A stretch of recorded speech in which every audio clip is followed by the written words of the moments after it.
ओम नमः सिद्धेभ्य।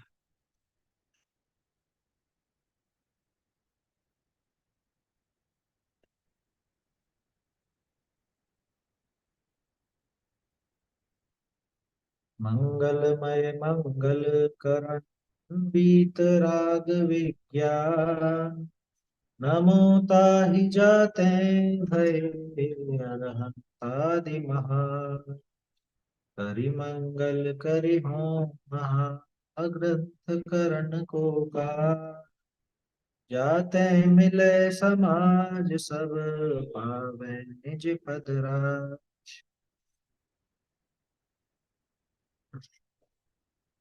मोक्ष मार्ग प्रकाशक में 8वें अधिकार पर अपनी चर्चा चल रही है। चरणानुयोग के व्याख्यान का विधान अपन देख रहे हैं। चरणानुयोग में मुख्य रूप से व्यवहार का उपदेश है और कहीं निश्चय सहित व्यवहार का उपदेश भी। दोनों उपदेश क्यों दिए गए उसका कारण भी कल अपन ने चर्चा की थी। आचार्य का मूल प्रयोजन तो इसके परिणाम सुधारने का ही। जहाँ व्यवहार की मुख्यता से उपदेश है वहां पे क्रिया का उपदेश देकर के परिणाम सुधरवाते हैं, और जहां निश्चय सहित व्यवहार का उपदेश है वहां पे भाव सुधरवाते हैं सीधे ही, और उसके अनुसार क्रिया भी सुधर जाती है। लेकिन विचारणीय बात यह है कि आचार्य देव सुधरवाना क्या चाहते, वो क्रिया या वो परिणाम। वो परिणाम सुधरवाना चाहते, सुधर दोनों जाते हैं, ये बात जरूर है। क्या सुधरते दोनों ही हैं, लेकिन आचार्य देव का मूल उद्देश्य तो इसके परिणाम सुधरवाने, क्योंकि अपना भला बुरा तो परिणामों से ही है ना, अपने परिणामों से। तो इसलिए परिणाम सुधारने पर ही आचार्य देव का जोर रहता है। अब कोई जीव ऐसे रहते हैं जो सीधे सीधे परिणाम की बात करो तो समझ नहीं पाते, उनके लिए ठेठ व्यवहार का उपदेश दे दिया कि तू तो ऐसी क्रिया कर, ऐसी क्रिया मत कर, ऐसी वस्तु का ग्रहण कर, ऐसी वस्तु का त्याग कर। तो इस बहाने वो उस क्रिया के बहाने अथवा उस वस्तु के बहाने इसके भाव भी सुधर जाते हैं। स्वयं ही ऐसा निमित्त निमित्तिक संबंध है ना। ऐसा निमित्त निमित्तिक संबंध अपने आप बन जाता है कि इसकी बाहर की क्रिया सुधरती है, फलस्वरूप अपने उसके अंदर के परिणाम भी सुधर जाते हैं। और जहां थोड़ा समझदार जीव हो उसको सीधे ही परिणाम सुधार पर जोर दिया जाता है कि अपने परिणामों को सुधारो भैया, ये परिणाम बिगाड़ने जैसे नहीं है, इनका फल क्या होगा विचार करो। अब जब परिणाम सुधरते हैं तो बाहर में क्रिया अपने आप ही सुधर जाती है। कहने का आशय यह है कि आचार्य देव को वो क्रिया सुधारने की तो आवश्यकता ही नहीं पड़ती, क्रिया सुधरवाने की आवश्यकता ही नहीं पड़ती उनको। इस प्रकरण में जहां निश्चय सहित व्यवहार का उद्देश्य है, क्रिया तो अपने आप सुधर जाती है, अपने आप। अपन ने देखा था ना कि बहिरंग से अंतरंग की व्याप्ति नहीं, अंतरंग से बहिरंग की व्याप्ति है। क्या अंतरंग से बहिरंग की व्याप्ति है। अंदर में अगर परिणाम सुधर गए तो बाहरी क्रिया तो सुधर ही जाएगी, 100% सुधर जाएगी। उसमें जोर नहीं लगाना पड़ेगा, अपने आप हो जाएगा। अपन देखते तो हैं, जिस जीव के सम्यक दर्शन प्रकट हुआ, आज नहीं तो कल, कल नहीं तो परसों सम्यक चारित्र भी नजर आने लगेगा। प्रकट तो वो भी हो चुका है, लेकिन नजर आने लग जाएगा बाहर में। कब तक छुपा रहे, इस भाव में नहीं हो पा रहा, अगले भाव में, अगले में नहीं, उसके अगले में जाएगा तो सही, मुनि बनेगा ही सही, है ना। तो इसलिए सम्यक दर्शन हो गया तो बाद में फिर वो अपने आप ही बाहरी सुधार भी सब हो जाएंगे। मोक्ष भी होगा, मोक्ष होना ही होना है उसका, है ना। उसके पहले वो सारी क्रिया नहीं रुकेगा उसका। हाँ, वो भाई रुकेगा नहीं, वास्तव में है सारा। हाँ, इसलिए आचार्य देव का मुख्य जोर इसके परिणाम सुधरवाने का है ना, परिणाम सुधारने का ही उपदेश देता है। ठीक है। कल फिर अपन ने ये बात करी थी कि ये तो एक सामान्य बात हो गई कि कैसे वो परिणाम सुधारने का। और सम्यक दर्शन, सम्यक ज्ञान, सम्यक चारित्र, ये मूल रूप में धर्म है ना। मूल रूप में धर्म तो यही है। अब जो दो तरह की पद्धति चली चरणानुयोग में, एक तो सिर्फ व्यवहार का कथन, एक निश्चय सहित व्यवहार का। तो जहां सिर्फ व्यवहार का कथन है वहां पे सम्यक दर्शन, सम्यक ज्ञान, सम्यक चरित्र के लिए क्या बात है। जहां सिर्फ व्यवहार का कथन है वहां पे सम्यक दर्शन बता देंगे कि तुम देवशास्त्र गुरु का श्रद्धान करो, तुम इनकी क्या बोलते हैं अपने शास्त्रों का अभ्यास करो, तुम बाहर का कुछ ऐसा आचरण पालो, व्रत आदि धारण करो। ये सम्यक दर्शन, सम्यक ज्ञान, सम्यक चरित्र हो गया। जिसको इतना भी समझ में नहीं आता उसको कोई आखड़ी वगैरह का ही उपदेश दे देते हैं, है ना। ये तो ऐसा नियम ले ले, ये काम छोड़ दे, ये काम अच्छा नहीं है, ये वस्तु अच्छी नहीं है, इस तरह से वो छुड़ा दिया जाता है। ये सीधे व्यवहार का उपदेश। ठीक है ना। तो सम्यक दर्शन, सम्यक ज्ञान, सम्यक चरित्र, इन तीनों की व्याख्या व्यवहार से बिल्कुल स्थूल होती है। कल अपन ने एक चर्चा छोड़ी थी, मैंने आपको एक प्रश्न दिया। प्रश्न क्या दिया था, एक बात रखी थी कि इसका दुष्प्रभाव बहुत, दुष्प्रभाव नहीं कहना चाहिए, असल में लोग मनमाना अर्थ ले लेते। अब आचार्य देव ने तो किस जीव के लिए उपदेश दिया था कि जिसको निश्चय व्यवहार का बराबर ज्ञान नहीं है, अथवा उपदेश देने पर भी होता नहीं दिखाई देता, ऐसे जीव को सरलता से समझाने के लिए ये कहा कि तू देवशास्त्र गुरु की श्रद्धा कर, तुझे सम्यक दर्शन दिखाए। अब समस्या कहाँ हुई कि पढ़े लिखे जीव ने, है ना, जो समझदार है ऐसे जीव ने चालाकी से, चालाकी इसलिए क्योंकि वो मेहनत नहीं करना चाहता, वो तो ठीक है हमने कर लिया जितना पर्याप्त है, ऐसी भावना से उतने मात्र को वास्तविक सम्यक दर्शन कह दिया। मालूम, इस तरह की व्याख्या कही जाती है, या लोगों को सिखा दिया जाता है कि अपन तो सम्यक दृष्टि है, अपन सब सम्यक दृष्टि है। क्यों है कि हम जैन कुल में पैदा हुए, सच्चे देवशास्त्र गुरु को मानते हैं, उन्हीं को नमस्कार करते हैं, अन्य किसी को नमस्कार करते ही नहीं है, तो बस हम सम्यक दृष्टि हैं। तो बता दिए लोग। कि अब तो तुम व्रतादि लो सीधी, ये और जोड़ देते हैं उसको कि सम्यक दर्शन तो अपने को है ही सही, अब व्रत धारण कर लो। ऐसा उपदेश दिया जाता है, ऐसा सिखाया जाता है बहुत सी जगह। रत्नी धारण करा दो प्रतिमा। करा देते हैं, प्रतिमाएं दिला देते हैं।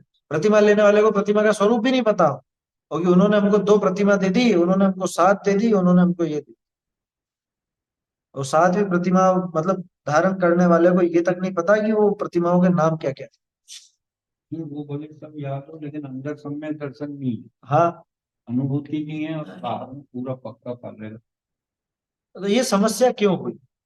ये समस्या इसलिए हुई कि व्यवहार से कही गई बात को उसने यथार्थ समझ लिया। डिग्री को बताया तो हाँ, मानव के एवं सिंह सिंह पुरुषा सिद्धि उपाय में आती है गाथा। तो वो व्यवहार का उपदेश वो समझाने के लिए दिया था। बिल्ली दिखाई उसको बच्चे को, ऐसा होता है शेर, और उस बच्चे ने क्या करा, उसको शेर ही मान लिया, ये शेर ही है। बिल्ली को शेर मान के बैठ गया, क्या होगा? तो वैसी बात यहाँ पर। और इसका मालूम नुकसान कितना भारी होता है? नुकसान इतना भारी होता है कि वो असली सम्यक दर्शन तक पहुंच ही नहीं पाता। क्यों? क्यों? संतुष्ट हो गया ना, थोड़े में संतुष्ट हो गया वो तो।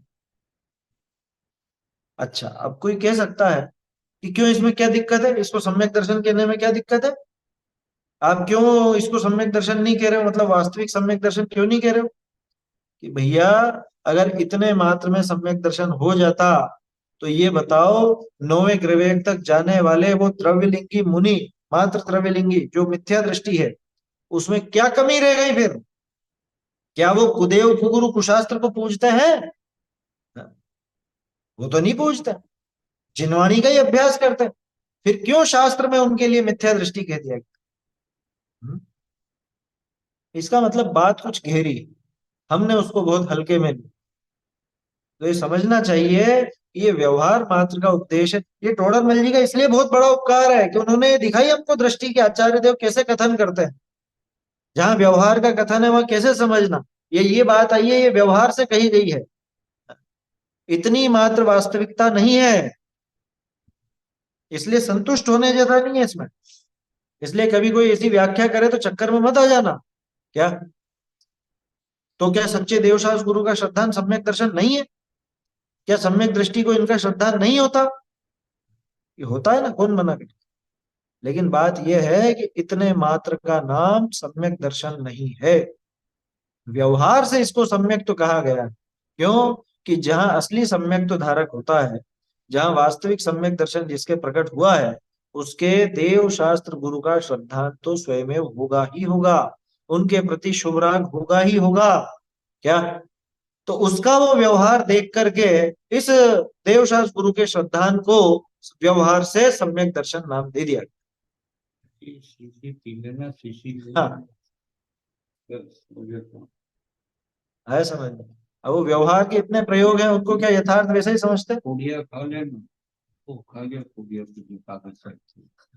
वेद जी से आप दवाई लेकर के आते हो पुड़िया में, हाँ, शीशी और पी वेद जी कहते हैं आपको कि एक पुड़िया खाने के पहले, एक पुड़िया खाने के बाद ले ले। क्या लेते हो? तो कागज की पुड़िया ही खा जाते हो? हैं? तो कागज की पुड़िया ही निकल जाता है क्या वो, कि ये शीशी पी लेना? तो शीशी पीता है कि शीशी के अंदर की दवाई पीता है? ये विचार कीजिए। अब आचार्य देव ने कहा देव शास्त्र गुरु के श्रद्धान का नाम सम्यक दर्शन। इसका क्या मतलब? कि देव शास्त्र गुरु के यथार्थ स्वरूप को समझकर जिसे अपने आत्मा का श्रद्धान हुआ है, और चूंकि वो देव शास्त्र गुरु के निमित्त से ही हुआ है, तो वो जो वो जो वास्तविक श्रद्धान है वो सम्यक दर्शन है। और उसमें सहायक होने की वजह से इस देव शास्त्र गुरु के श्रद्धान को भी व्यवहार से सम्यक दर्शन कहा जाता कोई होने नहीं, कोई शीशी हुई, है। हाँ, बिना शीशी के नहीं आएगी दवा। सही निमित्त भी यही बनेंगे, कोई अन्य निमित्त नहीं बनेगा, है ना। देव शास्त्र गुरु, ये सच्चे देव शास्त्र गुरु ही इसमें सहायक होंगे। क्या? लेकिन समझना पड़ेगा कि पूरा बाहर का इनका इनका जयकारा लगाना, या सिर्फ इनकी श्रद्धा की यही सच्चे हैं और दूसरे सच्चे नहीं है, इतने मात्र में सम्यक दर्शन हो जाता होता तो इतने जीव मिथ्या दृष्टि नहीं बने रहते।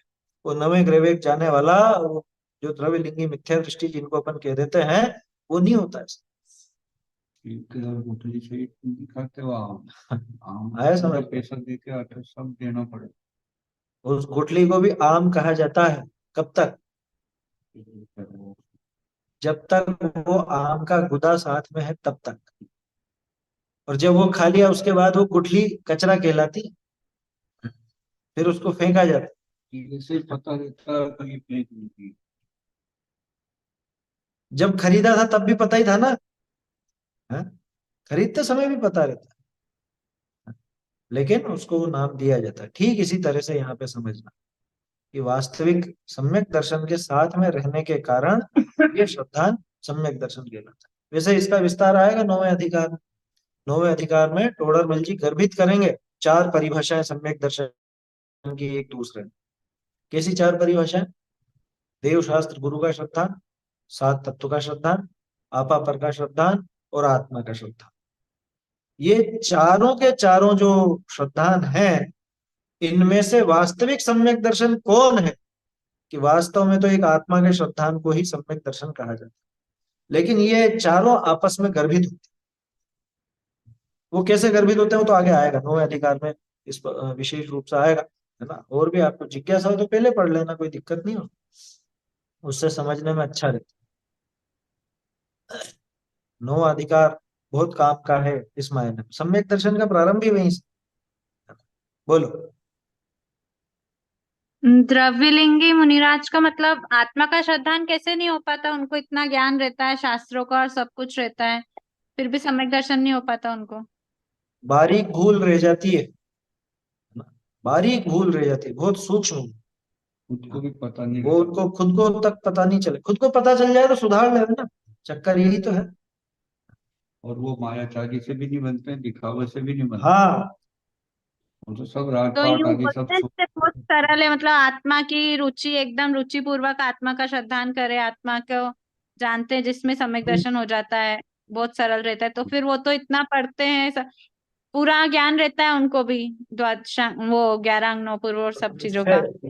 नहीं नहीं, 11 अंक 9 पूर्व का जरूरी नहीं है ना। 11 अंक 9 पूर्व की जरूरी नहीं है कि उनको हो, लेकिन ना भी हो और वो सब पढ़े भी सही, इससे क्या अर्थ निकलता है? सिर्फ पढ़ने मात्र से सम्यक दर्शन नहीं हो जाता। वो सब पढ़ना, वो सब सीखना, इतने मात्र से सम्यक दर्शन नहीं हो जाएगा। हालांकि ये सब चीजें पहले होंगी, सम्यक दर्शन के पहले ये अभ्यास, शास्त्रों का अभ्यास, ये सब चीजें होंगी, तत्व विचार भी होगा, लेकिन इतने मात्र से। 1000 पेज की चीज 1000 लिख दे। पेज की किताब लिख दी हाँ, कि ऐसे बनता है, ये ऐसे बनता है, और उसको चखा नहीं उस गुलाब जामुन को, तो फिर क्या? आया समझ में। चखने पे है। टोडरमल जी ने लिया ये प्रकरण भी कि कोई मायाचारी से भी उसने ग्रहण नहीं किया है ना, कोई और दूसरी विपरीत भावना भी नहीं है क्या, और स्वर्ग वगैरह का सुख भी वो नहीं चाहता, लेकिन कुछ बारीक ऐसी कर्तृत्व आदि की भूल रह जाती, तो फिर कैसे हो, सब अनपढ़ नो पुरु रटे, पर उसका स्वाद नहीं आ, और तिरियन की गति के अनपढ़ भी। ले स्वाद सफल कर भव कर जा, है ना। तो वो समझने की बात है, क्यों रह जाता है, क्यों का जवाब तो ये है कि वो श्रद्धा में गड़बड़ है, कुछ ना कुछ वहां पे बारीक ऐसी कमी रह गई, कुछ कर्तृत्व का या कुछ भोक्तृत्व का या कुछ ना कुछ ऐसी भावनाओं रह गई, वो केवल ज्ञान गम्य है ना। और कर्मों की तरफ से देखें तो अभी दर्शन मोहनी का उसके उपशम क्षय क्षयोपशम इत्यादि नहीं हुआ, तो क्या करना, तोड़रमल जी तो बता देंगे कि भैया अपने को तो तत्व निर्णय करने का उद्यम करना, बाकी ये सारे काम अपने आप सिद्ध हो जाएंगे, अपने आप जब होने होंगे, जैसे ही ये अपन तो तत्व विचार करते रहे, तत्व चिंतन करते रहे, और इधर जैसे ही वो दर्शन मोहनी का उपशम हुआ, ये सम्यक दर्शन प्रकट, उपाय यही है, रास्ता यही है, तत्व विचार और तत्व निर्णय यही रास्ता है, इसके अलावा और कोई रास्ता है ही नहीं। पुत्र है प्राप्ति समझ, के लिए क्या करे? हाँ, पुत्र का अर्थ ही विवाह करे, बाकी तो फिर भाग्याधीन जैसा होना होगा सो हो जाएगा। बोलिए। इस वाले ग्रंथ में लिखा है इसका उत्तर। हाँ, ये तत्व सूत्र है, तो राम जी भाई की टीका है, आप बता रहे हो। इस वाले प्रश्नोत्तर इसमें लिखा है, ये लिखा है, उसके विपरीत अभिनिवेश है, अतः शरीर आश्रित क्रिया कांड को वह अपना मानता है। यह अजीव तत्व में जीव तत्व की श्रद्धा हुई। आश्रव बंध शील संयम आदि परिणामों को वह संबल निर्जर रूप मानता है। यद्यपि वह पाप से विरक्त है, परंतु पुण्य में उपादेय बुद्धि रखता है। ये मोक्ष मार्ग प्रकाशक का प्रकरण है, जो उन्होंने उसमें शामिल किया है, ये टोडरमल जी का प्रकरण है असल क्या। इसमें हाँ, वो जो टीका है ना, जो पुस्तक आपके हाथ में है, इसमें अधिकांश बातें मोक्ष मार्ग प्रकाशक समय सार इत्यादि से लेकर के उन्होंने उसमें शामिल की, तो ये जो आपने लाइनें पढ़ी ना अभी, ये मोक्ष मार्ग प्रकाशक की लाइन, हाँ मैंने ये मेरे ख्याल में शायद 7वें अधिकार के अंदर आएगा, 7वें अधिकार के अंदर वो प्रकरण है, आ जाएगा अपने, है ना, तो वो चीज वहां है। मैंने पढ़ रखा था, इसलिए मुझे क्लिक हो गया। नहीं नहीं, अच्छा है ना, देखो ये अच्छे अभ्यास की निशानी है। क्या आपने वो चीज पढ़ी थी और आपको याद आ गई समय पर, लेकिन और ये चीज आपको ध्यान नहीं रही कि ये मोक्षमा प्रकाशक में है, ये मोक्षमा प्रकाशक में आएगी 7वें अधिकार में। उसमें भी है, लेकिन उसका मुझे पेज नंबर नहीं पता था, इसका मुझे पता था। हाँ हाँ, बढ़िया है, देखो अभ्यास तो ऐसा ही रहना चाहिए, कंठ की विद्या अंट का दाम, जरूरत पड़ने पर आवे काम, तो वो याद रहेगा जीवान पे तो वो अच्छा है, नहीं तो नोट करके भी रख ले, लेकिन याद ही नहीं आया तो क्या काम। अच्छा, चलिए। परंतु मैं ज्ञान स्वरूप हूँ ऐसा आप तो परद्रव्य से भिन्न केवल चैतन्य द्रव्य अनुभव नहीं करता, इसलिए आत्मज्ञान शून्य आगम ज्ञान भी कार्यकारी। 230 237 37 सॉरी 237 पेज पर भी, है ना, मोक्षमा प्रकाशक में 237 पेज पर आपको इसका जवाब मिल जाएगा कि क्या कमी रह गई, है ना। अभी चूंकि वो अपना विषय नहीं है इतना, इस वजह से अपन उस पर इतना चर्चा नहीं कर रहे हैं, नहीं तो ये प्रकरण रह जाएगा। तो 237 पेज पर, वो चाहे तो आप वहां नोट कर सकते हैं। चलिए अब आगे देखते हैं अपन, तो ये तो बात समझ में आई ना कि व्यवहार मात्र से जो उपदेश दिया गया है, जो मात्र व्यवहार का उद्देश्य है, उतना ही सत्य मत समझ लेना, ये चीज पहले सिखा चुके हैं थोड़ा। देव शास्त्र गुरु का जो श्रद्धान सम्यक दर्शन बताया गया, वो व्यवहार से बताया गया, वैसा निश्चय से मत समझ लेना, वास्तविक मत समझ लेना, तो क्या वो नहीं होगा, कि होगा, 100% होगा, उसके बिना सम्यक दर्शन नहीं ही होगा, ये भी मानना, लेकिन उतने मात्र में सम्यक दर्शन नहीं, ये समझने की बात है। तो जो लोग इतने मात्र में संतुष्ट हो जाते हैं और फिर लंबी लंबी छलांगे लगाते हैं, छलांगे समझ गए ना, कि भाई सम्यक दर्शन तो है ही सही अपने को, अब तो व्रत धारण करो, तो फिर वो औंधे मुंह ऐसे गिरते हैं। इसलिए क्रमानुसार अपने को वो बात को सही ढंग से समझकर आगे बढ़ना चाहिए, है ना। 245 पेज पे भी 237 और 245 इन दोनों पेज पर वो जवाब है। प्रकृति को छोड़कर निर्ग्रंथ होता है, 28 गुणों का पालन करता है, हाँ। उससे जो अनुसंधान ये सब लिखा है। उसका कारण तत्वों का श्रद्धांत ज्ञान सच्चा नहीं हुआ, इसलिए उसने वास्तविक नहीं हुआ, उसको रह गया। चलिए अब अपन आगे बढ़ते हैं। कोरे व्यवहार से जो सम्यक दर्शन ज्ञान चारित्र की व्याख्या थी वो अपन ने देखी। अब निश्चय सहित व्यवहार का उपदेश जहां पे है, वहां पे सम्यक दर्शन, सम्यक ज्ञान, सम्यक चारित्र के संबंध में आचार्य देव क्या कहते हैं, ये अपन समझते हैं। देखिए ढूंढारी से देखते हैं इसको।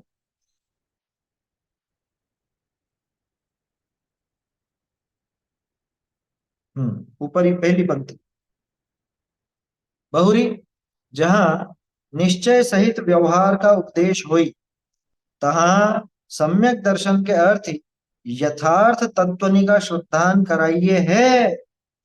तिनका जो निश्चय स्वरूप है सो भूतार्थ है, व्यवहार स्वरूप है सो उपचार है। ऐसा श्रद्धान लिए वह स्वपर का भेद विज्ञान करे, पर द्रव्य विषय रागादि छोड़ने का प्रयोजन लिए तिन्हीं तत्वनि का श्रद्धान करने का उपदेश दीजिए है।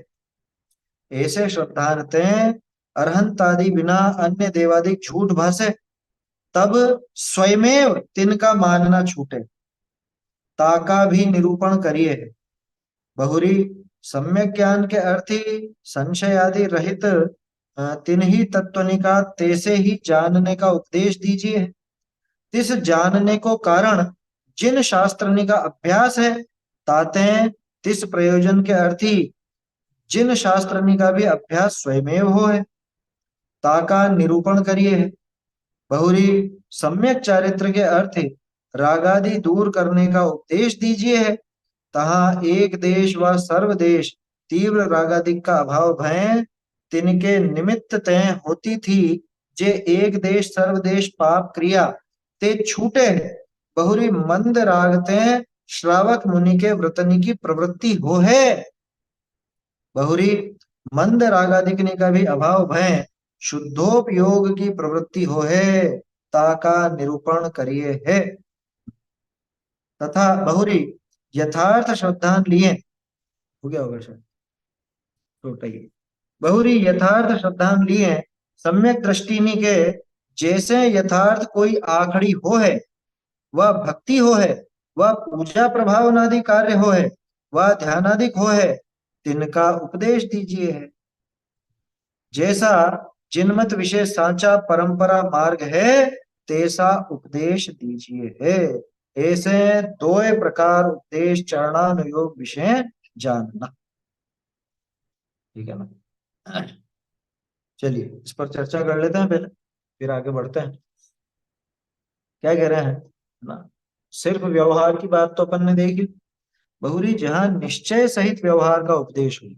अब देखो चार चीजें अपने सामने जो व्यवहार के प्रकरण में आई थी, सम्यक दर्शन, सम्यक ज्ञान, सम्यक चारित्र और आखड़ी, एक सामान्य आखड़ी। उन्हीं चार बातों को यहाँ पे कैसे लेंगे, निश्चय सहित व्यवहार में कैसा वर्णन आएगा वो देखो। जहां निश्चय सहित व्यवहार का उपदेश हुई, तहां सम्यक दर्शन के अर्थ, सम्यक दर्शन के लिए यथार्थ तत्वनि का श्रद्धान कराई। यथार्थ तत्वों का मतलब कि कोई अयथार्थ तत्व भी होते हैं क्या? नहीं, अयथार्थ तत्व तो नहीं होते हैं, लेकिन तत्वों का यथार्थ स्वरूप निश्चय से बताया जाता है। जैसे जीव किसे कहते हैं, बिल्कुल बेसिक सा प्रश्न है, छोटे बच्चों जैसा। जीव किसे कहते हैं? अब क्योंकि ये दिख रहा है ना, मनुष्य, तिर्यंच, देव, नारकी, त्रस, स्थावर है, और संसारी, मुक्त, ये सब जीव है, चलने फिरने वाला जीव है। पहले ऐसी परिभाषाएं थी, आपको याद हो तो? जब तक बाल बोध के भाग नहीं बने थे, उस समय के भाग इस तरह के चलते थे, हमने देखे क्या? जो खाता पीता हो, जो सोता उठता हो, जो इधर से उधर गमन करता हो, उसको जीव कहते हैं। ऐसी परिभाषाएं थी, आप में से शायद कई लोगों ने पढ़ी भी होगी। ऐसे भाग थे। ये हाथी भी जीव है, चींटी भी जीव है? हैं? हाँ, वो सारी की सारी परिभाषाएं गलत है क्या? कि गलत नहीं है पर पूरी तरह सही नहीं है। क्या गलत नहीं है लेकिन पूरी तरह सही नहीं है, ये व्यवहार की परिभाषा। फिर वास्तविक परिभाषा आई कि जीव किसे कहते हैं? सवर्णुणान दिप्थो जीवो उलोग लक्षणों नित्यम।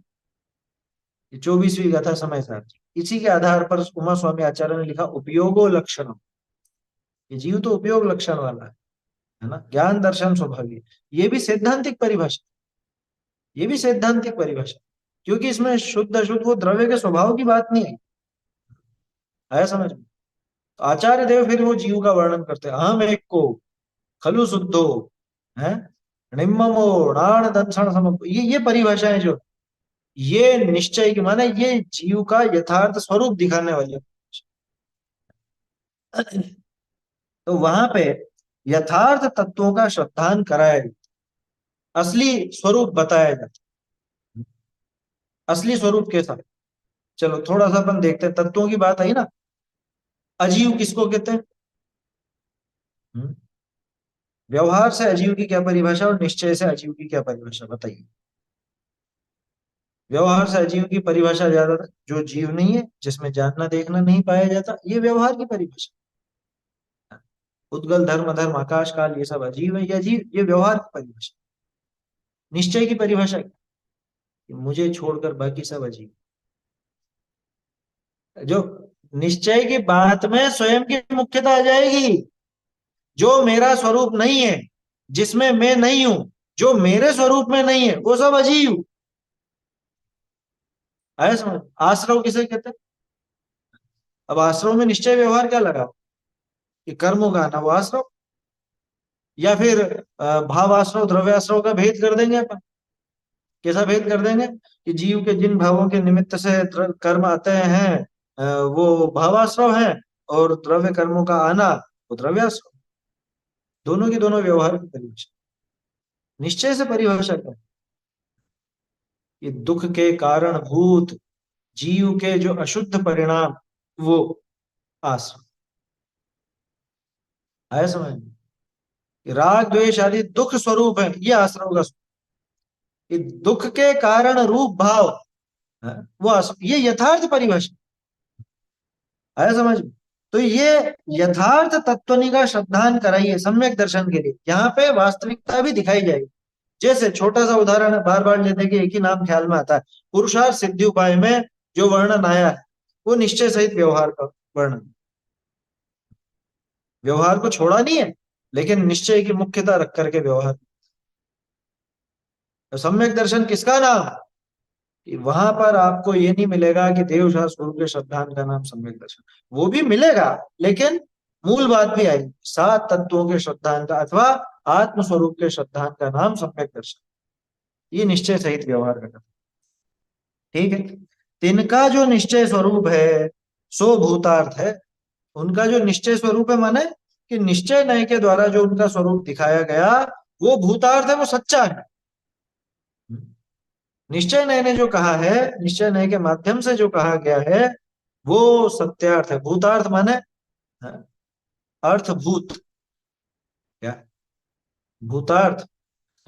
अर्थभूत, ये जो वास्तव में है ऐसा, है ना। भूत का अर्थ होने से भी होता है, और अर्थ माने वो वस्तु। तो वस्तु जिस रूप में है वो भूतार्थ है। वो तत्वार्थ में आता है ना। भूतार्थ प्रयोजन भूत भी कह सकते हो, सही बात, क्योंकि अर्थ माने प्रयोजन। तो अर्थभूत बोलो या प्रयोजन भूत बोलो, एक ही बात हो जाती। तो भूतार्थ यानी वास्तविक ऐसा, है ना। और प्रयोजन तो उसमें जुड़ेगा ही जुड़ेगा, क्योंकि जो वास्तविक नहीं है उससे अपना प्रयोजन हल भी नहीं होने वाला। तो उनका जो निश्चय स्वरूप है सो भूतार्थ, और व्यवहार स्वरूप है सो उपचार है। ऐसा श्रद्धान लिए इनका विशेष जानने को उपदेश दीजिए। ये तो एक लाइन लिखी थी टोडरमल जी ने, काट दी, वो आगे दे दिया, है ना। ऐसा श्रद्धान लिए, कैसा श्रद्धान? कि इनका जो वास्तविक स्वरूप यहाँ दिखाया गया है यही सच्चा है, यही वस्तुभूत है, वस्तु ऐसी ही है। और इनका जो व्यवहार से निरूपण किया गया वो सारा उपचार कथन है ऐसा, अथवा स्व पर का भेद विज्ञान करी, ये मूल बात आ रही, ध्यान रखना। निश्चय के कथन का भी आशय क्या है? स्व पर का भेद विज्ञान करी, यानी अपने और पराये का भेद विज्ञान करके परद्रव्य विषय राग आदि छोड़ने का प्रयोजन प्रयोजन लिए तिन्हीं तत्वनि का श्रद्धान करने का उपदेश दीजिए हे। या निश्चय सहित व्यवहार का जो कथन चलता है उसमें किस बात की मुख्यता है? तत्वों के श्रद्धान करने की मुख्यता। लेकिन कैसे करें? राग आदि छूट सके वैसे। ये बात कहां से ली? ये पुरुषार्थ सिद्धि उपाय से ली है कि जिस तरह से राग आदि छूटने का श्रद्धान हो उसका नाम सम्यक दर्शन, जिस तरह से राग आदि छूटने का ज्ञान हो उसका नाम सम्यक ज्ञान, राग आदि छूटने की वृत्ति हो उसका नाम सम्यक चरित्र। ये परिभाषा है वहां पर। वैसी बात यहाँ पर, वही चीज लिए टोडरमल जी। हाँ, वहां पे भी वही है। टोडरमल जी ने तो टीका करी है। देखो एक चीज और बताता हूं, जब अपन 7वां अधिकार पढ़ेंगे और ये 8वां भी, उस समय आपको पुरुषार्थ सिद्धि उपाय की पूरी झलक दिखी, और पुरुषार्थ सिद्धि उपाय में 7वें 8वें अधिकार की पूरी झलक दिखी, 9वें की भी। कारण दोनों पर एक साथ काम हो रहा था, दोनों ही अधूरे रहे ना। पुरुषार्थ सिद्धि उपाय की टीका और मोक्षों प्रकाशक, ये दोनों चीजें टोडरमल जी की अधूरी रहती। तो मुझे तो ऐसी कल्पना होती है कि इधर ये जो 7वां 8वां 9वां अधिकार लिख रहे थे और उसी समय वो वहां पे भी उनकी टीका चल रही थी, तो वो विचार आपस में उनके मैच होते थे, तो वो प्रकरण यहाँ पे आते थे। आया समझ में? निश्चय व्यवहार का कथन वहां पे है ना, निश्चय का और व्यवहार का कैसे ग्रहण करना, कौन सा 14वां ऐसा है, 14वें श्लोक की टीका में है ना। पुरुषार्थ सिद्धि उपाय का 14वां श्लोक, उसकी टीका पढ़िएगा, आपको लगेगा ही नहीं कि आप मोक्षमा प्रकाशक से अलग चीज पढ़ रहे। वो शायद इसमें पीछे अलग से दिया है मेरे ख्याल से। तो राग आदि व शरीर आदि का अनुग्रह होते हाँ, वो मोक्षमा प्रकाशक का ही प्रकरण है बिल्कुल एकदम। मंगलायतन से जो पुस्तक छपी है उसमें अंत में ये दिया हुआ है, ये 14वें नंबर, रागादि भावों का कर्ता जीव है या कर्म है। इसको हाँ, ये जान करके जुड़वाया था। इस पर थोड़ा हम लोगों ने जोर दिया कि ये चीज डालिए मोक्षमा प्रकाशक के साथ। मंगलायतन से छपी हुई जो पुस्तक है उसमें आपको पीछे पीछे मिल जाएगा, है समझ में? और नहीं तो अलग से देखना हो वहां पे देख सकते हैं, पुरुषार्थ सिद्धि उपाय का 14वां नंबर का श्लोक, उसकी टीका। खैर वो तो एक अलग विषय हो गया। बात क्या चल रही है अपनी कि जो जो व्यवहार स्वरूप है सो उपचार है, ऐसा श्रद्धान लिए। एक तो ये हो गया। दूसरा, स्व पर का भेद विज्ञान करके परद्रव्य में रागादि छोड़ने का प्रयोजन लिए हुए उन तत्वों का श्रद्धान करने का उपदेश देते हैं। पहले तो उन तत्वों की यथार्थ व्याख्या की गई है, और फिर उन तत्वों की जो यथार्थ व्याख्या उसके आधार पर अपना तत्व श्रद्धान बनाने का उपदेश दिया कि तुम इस तरह से इस उपदेश को ग्रहण करो, इन तत्वों का यथार्थ श्रद्धान करो। कैसे करो? कि जैसे भी राग आदि छूट सके वो करो, है ना। भेद विज्ञान की बात वहां ही सही। इसमें एक चीज आप नोट कर सकते हैं, ये वाली जो लाइन आई ना अभी, इस पैराग्राफ की तीसरी लाइन, इससे मैच होती है बात 191 191 पेज पर।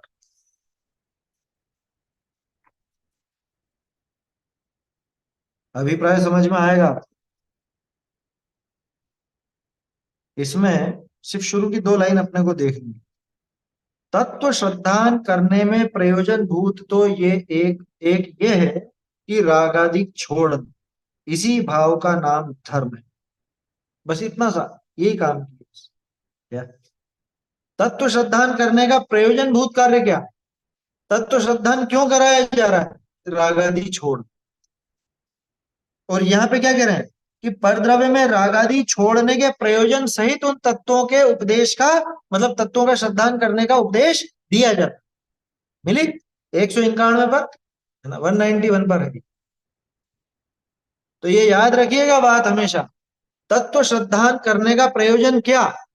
हाँ बहुत बढ़िया, ये दे दी ना यहाँ पे ऊपर लाइन, पहली लाइन बस। ये तत्व श्रद्धान करने में प्रयोजन भूत तो एक ये है कि रागादिक छोड़ना, इसी भाव का नाम धर्म है। ये लाइन काम की, आगे का मत देखना, वो प्रकरण अलग है कुछ। लेकिन अपने को तो ये मूल चीज ये पकड़नी थी कि तत्व श्रद्धान करने का प्रयोजन क्या, कि तत्व श्रद्धान करने का प्रयोजन तो रागादि छोड़ना। इसलिए यहाँ पे जो यथार्थ उपदेश दिया जा रहा है, निश्चय सहित व्यवहार का कथन किया जा रहा है, वो किसके लिए, राग आदि छोड़ने के प्रयोजन लिए हुए ही उन तत्वों के श्रद्धान करने का उपदेश दीजिए। आचार्य देव 7 तत्वों का श्रद्धान कराते हैं, तो सिर्फ श्रद्धान कराने के लिए नहीं कराते, राग आदि मिटाने के लिए कराते हैं। तो राग आदि मिटाने का जो श्रद्धान है वही सम्यक दर्शन। ये बात सिद्ध हो गई, पुरुषार्थ सिद्धि उपाय की बात आ गई ना। हाँ? ऐसा समझना चाहिए। बोलिए। हाँ सर, मैं यही पूछ रहा था, जैसे अभी वहां पे रागादि छोड़ने का छुड़ाने का वो सम्यक दर्शन ऐसे कहते हैं ना, अभी जो बताया था आपने, रागादि हम्म छोड़ने का नाम, तो उसमें मिटाने, जिससे आत्मा राग आदि मिटे, को, ऐसा श्रद्धान सम्यक दर्शन। हम्म। निश्चय स्वरूप को पकड़ाने का, तो अपने आप ही वो रागादि छूट जाते हैं, ऐसा है ना? हाँ, निश्चय छूटेगा वो। स्वरूप प्रकट में ये भेद अपने विज्ञान आ आप ही, गया ना। हम्म। वेद विज्ञान आते ही वो अपने आप छूट जाएगा। हाँ, वो छूटना चालू हो जाए पूरी तरह से, एक झटके में नहीं भी छूटे, नहीं छूटता, एक झटके में नहीं छूटता, लेकिन अब वो उसका क्या बोलते हैं, खात्मा चालू हो गया है, धीरे धीरे धीरे धीरे वो अंश समाप्त होता जाए। तो स्वयं में उनका मानना छूट गया। हाँ, मैं जो- सम्यक दर्शन होगा तो अपने आप ही वो विपरीतताएं छूटेंगी, है ना। अरे खास चीज ये है, उन तत्वों का श्रद्धान करने का ये जो उपदेश दिया ना, अब इससे क्या होगा, ये 7 तत्वों का श्रद्धान करने का जो उपदेश दिया गया, यथार्थ ध्यान रखना, यथार्थ वास्तविक जो स्वरूप बताया उसका, उस श्रद्धान से अरहंतादि बिना अन्य देवादिक झूठ भाषे, तब तिनका मानना छूटे है। तब स्वयमेव स्वयमेव तिनका मानना छूटे। कोई ये सोचे कि 7 तत्व का उपदेश दे रहे हैं, कुदेव कुगुरु कुशास्त्र कौन छुड़ाएगा। अरे जिसको 7 तत्व सही ढंग से समझ में आ गए, जिसके वास्तविक स्वरूप ख्याल में आ गया, तो वहां तो कुदेव कुगुरु कुशास्त्र का अपने आप ही मानना छूट जाएगा। ये बिल्कुल वही पद्धति है जो ऊपर अपनाई थी।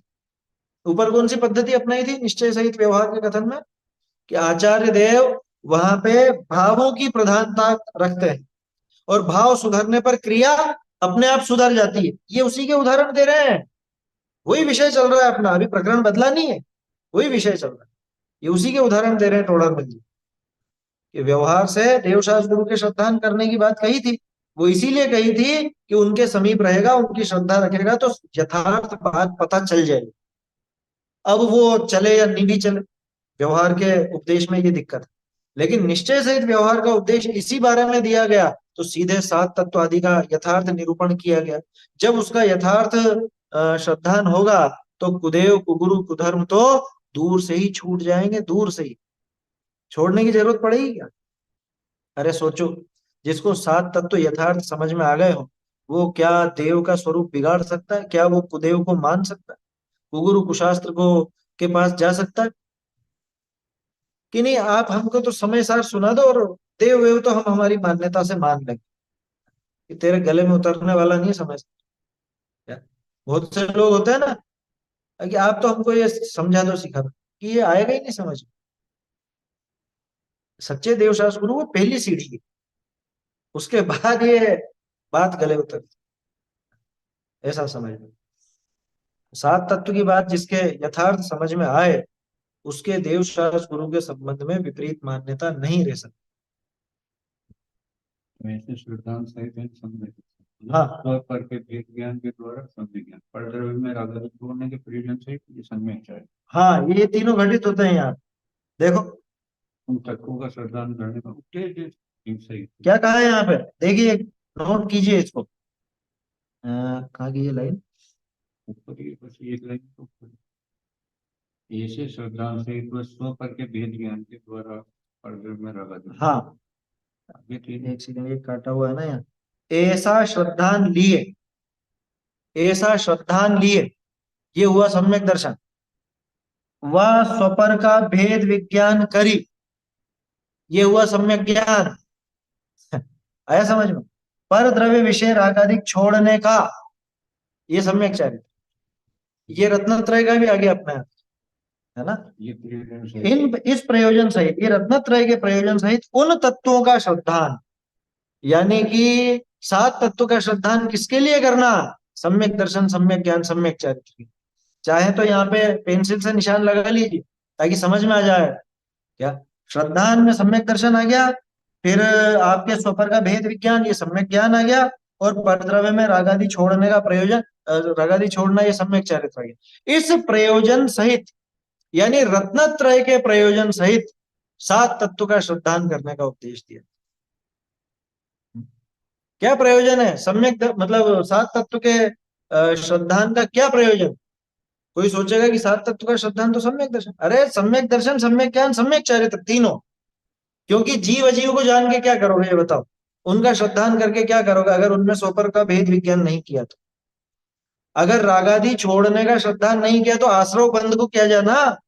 उनको बुरा जानोगे तो छोड़ोगे। तभी तो छोड़ोगे। आश्रव बंध को बुरा जानोगे, हैं? संवर निर्जरा को भला जानोगे। दौलत राम जी ने भूल में क्या दिखाया? रागादि प्रकट जे दुख देन, ये वास्तविकता थी ना। जान लेता तो उसको तिन्हीं को सेवत गिनत चैन कैसे होता? समझ में ही बात, सब चीजें जुड़ी हुई है। तो सम्यक दर्शन के लिए जो 7 तत्वों का यथा श्रद्धान बताया गया, उसका प्रयोजन क्या है? कि प्रयोजन रत्नत्रय है, ये समझना। बोलो।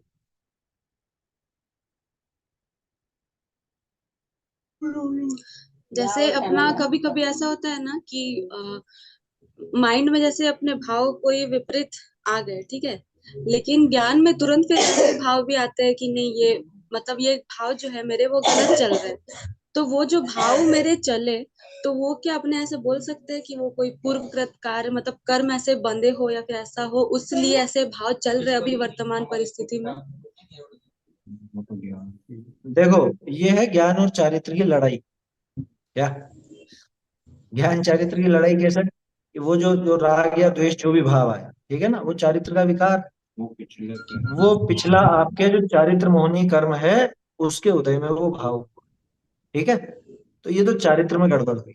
लेकिन अब चूंकि ये जो पढ़ा सीखा इतना सब करा और थोड़ी जो भी वैकल्पिक श्रद्धा भी अगर हुई है, तो विचार, अरे काम है इन भावों में उलझ रहा हूँ, काम है फालतू के ये विचार कर रहा हूँ, क्यों विकार कर रहा हूँ, ये जो एक सुधार का भाव है, ये अपन ने ज्ञान चलाए। इसमें कर्म का उदय निमित्त नहीं, ध्यान रख, इसमें कर्म का उदय निमित्त नहीं। कर्म का उदय किसमें निमित्त था? वो जो विकार हुआ था उसमें। समझ में ही बात।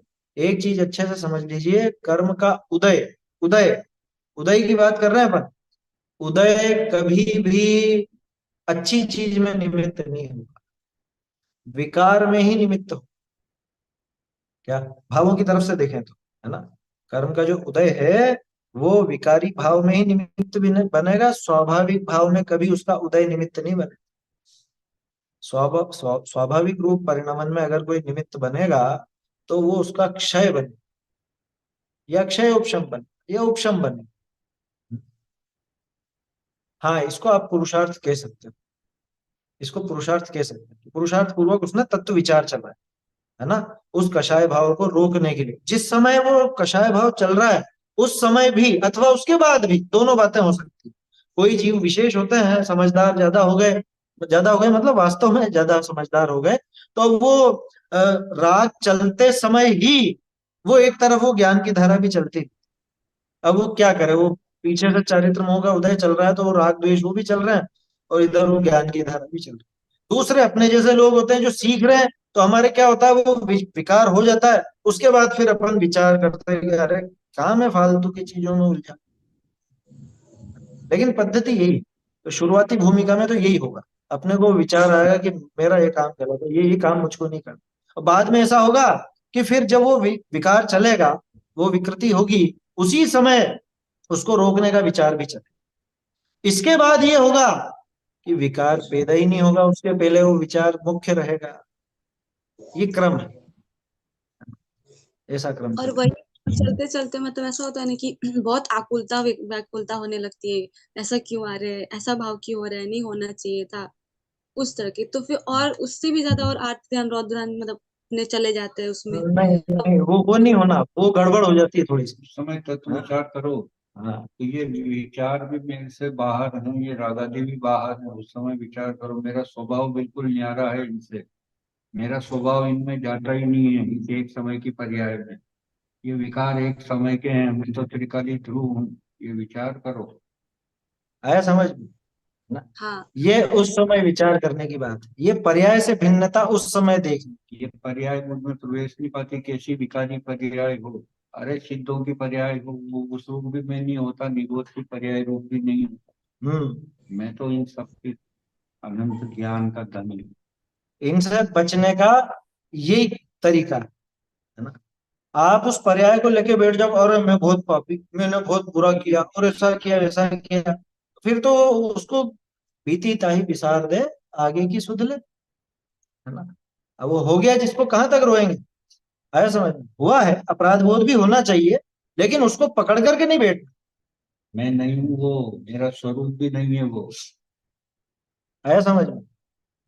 विनाशी के वो तो एक समय। वो पर्याय ऐसी जाने कितनी चली गई, परिणम गई, लेकिन मैं तो अभी भी वैसा का वैसा ही मौजूद हूं ना, अनादिकाल से, और अनंत काल ऐसा ही रहने वाला। वो स्वभाव की तरफ देखा जाएगा तो अपने आप ही वो पर्याय का विकार भी दूर होगा। उसका मतलब पर्याय में जो गड़बड़ हुई है, उस गड़बड़ को पकड़ करके ही, और फिर वो उसका क्या कहे, मतलब एक शोक ही मनाता रहे, ये तो कोई उपाय नहीं। आया समझ? ये नहीं कह रहे कि उसके प्रति बिल्कुल ढीठ हो जाएगी, हाँ हाँ, किया तो किया है, हो गया तो हो गया, ये नहीं। खेद होगा, लेकिन वो खेद फिर आगे बढ़ करके वो छूट जाए, ज्यादा देर नहीं ठहरेगा, है ना। अपने स्वरूप का होगा विचार, हम्म। ये क्यों करेगा, मेरा है नहीं ये स्वरूप। पर्याय में हुआ ना एक समय, हाँ। मैंने गिर गया था, हो गया ना, कपड़े खराब हो गए थे, कुछ नहीं गया, आया समझ में? वैसे ही थोड़ी हो गया हूँ। हाँ, करेंगे प्रयास। कोई विषय ऐसा रहेगा ना, तो उसमें फिर आप ही बोले। चलिए, उनका मन कम रहता है थोड़ा ऐसा बोलने का। देखिए, तो ये समझ में ही बात। स्वपर का भेद विज्ञान करके परद्रव्य में रागादि छोड़ने का प्रयोजन लिए, तिन्हीं तत्वनि का श्रद्धान करने का उपदेश, उन तत्वों का श्रद्धान करने का उपदेश इसलिए दिया जाता है। तो ये चीज सबसे खास समझने की है। ये 7 तत्वों के बारे में आचार्य देव बता रहे हैं, तो क्यों बता रहे हैं आखिरकार? वो क्यों बता रहे हैं कि कैसे भी करके रागादि भाव दूर करके, ये जिन भावों की वजह से दुखी हो रहा है, जिन भावों की वजह से समझ लीजिए ये इसका सारा मिथ्यात्व खड़ा हुआ है, वो भाव कैसे भी करके दूर तो हो। तो वो रागादि भाव दूर करने की मुख्यता से ये सब बातें की जाती है। और ऐसा श्रद्धान जब होगा तो अरहंत आदि के बिना अन्य देवादिक झूठ भाषित होंगे, है ना, अपने आप ही छूट जाएंगे वो। तब स्वयमेव तिनका मानना छूटे है, अपने आप ही उनका मानना छूट जाए। देखिए, मानना छूटे इसके आगे, हाँ, ताका भी निरूपण करिए। देखो टोडरमल जी ने ये लाइन हर एक में डाली, सम्यक दर्शन के विषय में हर एक में डाली, का मतलब अलग से डाली हूं कहना चाह रहा हूं मैं। जब अपन हस्तलिखित देख रहे थे, आपने नोट किया होगा, ताका भी निरूपण करिए 3 जगह अलग अलग, सम्यक दर्शन के लिए, सम्यक ज्ञान के लिए, सम्यक चरित्र के लिए, तीनों के लिए अलग अलग लिखा, अलग से। ये चलते क्रम में नहीं थी, हाशिए में लिखी हुई बात है। ये टोडरमल जी ने अलग से बाद में डाली कि उनका भी निरूपण करते, किन का? तो देवशास्त्र गुरु का। आया समझ में? क्यों लिखा ऐसा? क्योंकि कोई यूं समझ ले कि निश्चय सहित व्यवहार के कथन में देवशास्त्र गुरु की बात ही नहीं आती होगी शायद, निश्चय सहित व्यवहार के उपदेश में शास्त्रों के अभ्यास की बात ही नहीं आती होगी शायद, या व्रताधिक की चर्चा ही नहीं आती होगी शायद। तो उन्होंने कहा कि नहीं, उनका भी निरूपण करते। ठीक है ना, तो ये उसके लिए ताका भी निरूपण करिए। तब उनका मानना छूटता ही हो गया ना। बहुरी सम्यक ज्ञान के अर्थ, तो सम्यक ज्ञान के लिए संशय आदि रहित तिन ही तत्वनिका तैसे ही जानने का उपदेश दीजिए। सम्यक ज्ञान के लिए क्या उपदेश है? कि संशय आदि रहित उन्हीं तत्वों का, किन तत्वों का? कि जिन तत्वों का सम्यक दर्शन के लिए उपदेश दिया गया था, उन्हीं तत्वों का, वही सात तत्व प्रयोजन भूत तत्व का, उन शास्त्रों का भी अभ्यास करने का यहाँ पे प्रेरणा देते हैं, है ना। उनको ही जानने का उपदेश दिया। और उस जानने का कारण कौन है? कि वो सात तत्व को जानने का कारण जिन शास्त्रों का अभ्यास। जिन शास्त्र माने जैन शास्त्र, है ना। कोई यूं सोचे जिन शास्त्रों का यानी उन शास्त्रों का, ये जिन और उन सर्वनाम नहीं है।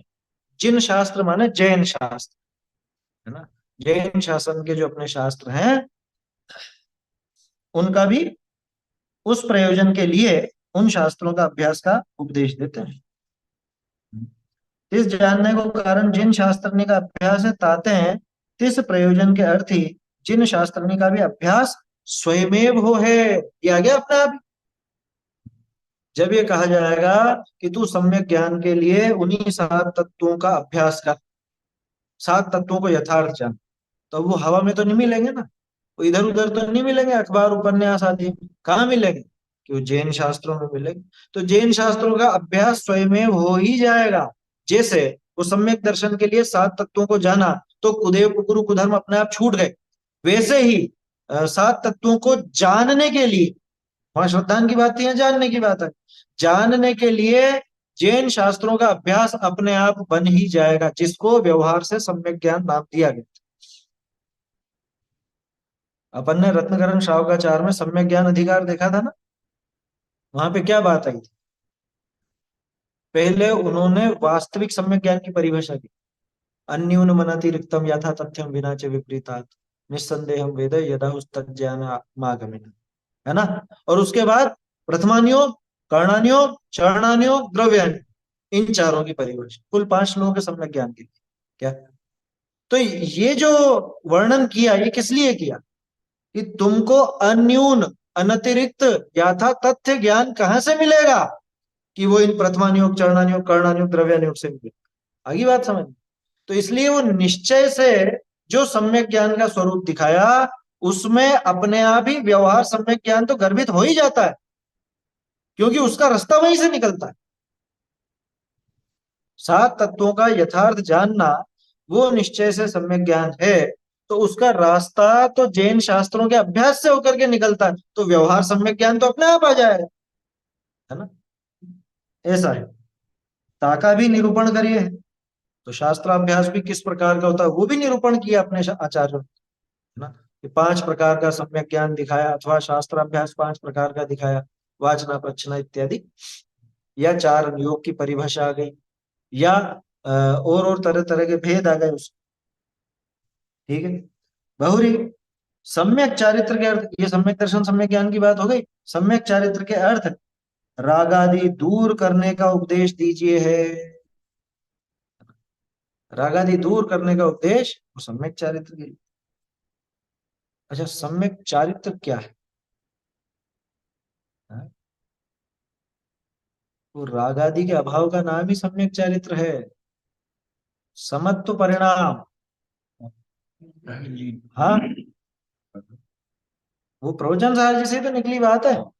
प्रवचन सारजी में जो 7वीं गाथा, चारित्रम खलु धम्मो धम्मो जोसो समोत्तीर्ण इत्थितो मोह खो विहीणो परिणामो अपनो हु समो, अपना वो समत्व परिणाम, अपना समत्व परिणाम, आत्मा का समत्व परिणाम। समत्व परिणाम किसको कहा? मोह और क्षोभ से रहित वो समत्व परिणाम, है ना। और कैसा होता है? धर्म रूप होता है, उसी को धर्म कहा है। धर्म नाम उसी का, चारित्र नाम उसी का। तो सम्यक चारित्र यानी राग द्वेष रहित समत्व परिणाम। इसी को दौलत राम जी ने सरल शब्दों में क्या कह दिया? आप रूप में लीन रहे थिर, अपने आत्म स्वरूप में लीन रहे, स्थिर होकर के लीन रहे, उसको सम्यक चारित्र कहते। सम्यक चारित्र सोई। तो यही बात यहाँ है।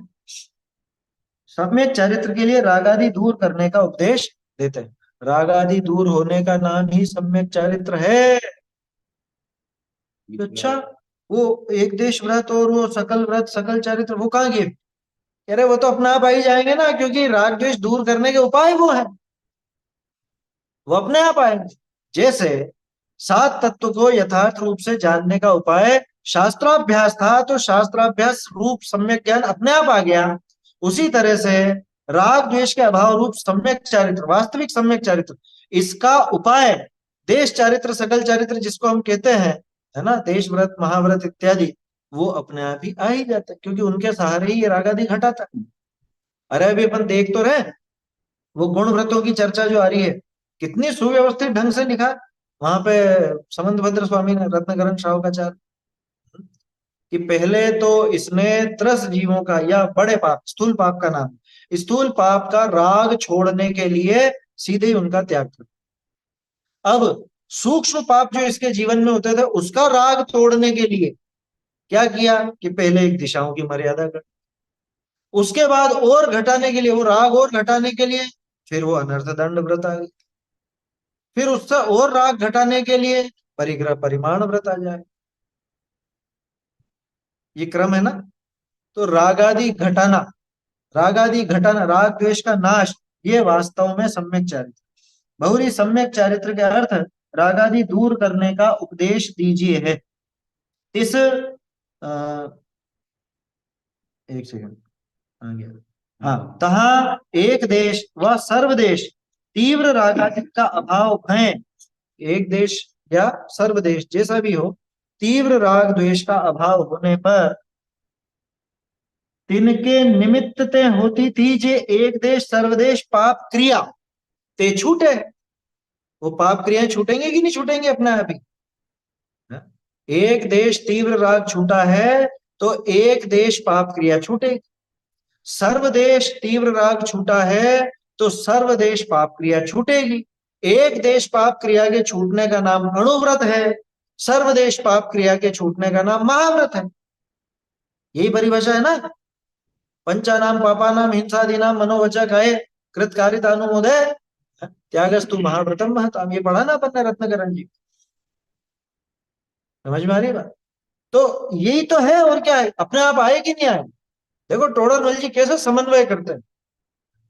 ये निश्चय के कथन में वो व्यवहार तो यूं ही सध जाता, उसको साधना नहीं पड़ता। हाँ, व्यवहार के कथन में निश्चय सधे या नहीं सधे, ये एक थोड़ी सी चुनौती वाली बात होती है।